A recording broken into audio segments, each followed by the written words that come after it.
Σήμερα έχω έναν εγκέφαλο Marelli IAU 8P 14.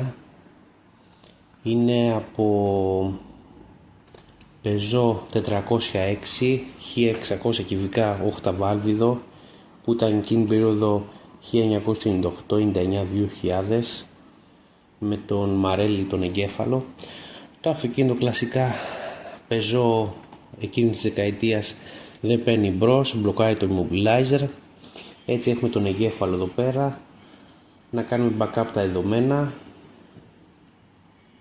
και να καταργήσουμε το immobilizer. Δηλαδή ο εγκέφαλος να ξεκλειδώσει και να κουμπώσει πάνω στο αυτοκίνητο και να πάρει μπρος. Θα κάνουμε τις κατάλληλες επεξεργασίες ώστε να ξεκλειδώσει ο εγκέφαλος και το αυτοκίνητο πάλι να πάρει μπρος.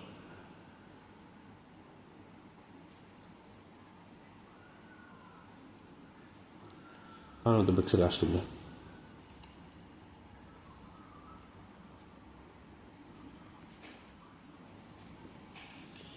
Το αρχείο είναι έτοιμο, επεξεργασμένο.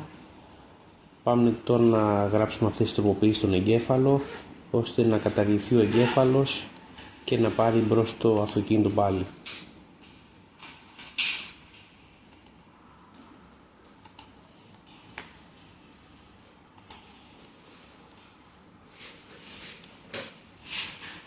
Γράφουμε τώρα τον εγκέφαλο.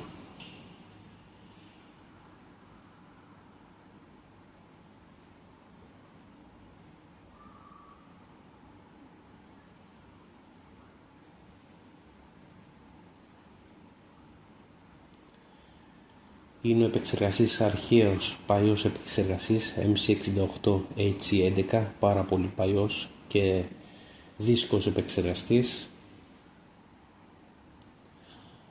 Έγινε κατάλληλη τροποποίηση, ο εγκέφαλος είναι ξεκλειδωμένος, κουμπώνει πάνω στο αυτοκίνητο και παίρνει μπρος. Δεν υπάρχει πια immobilizer.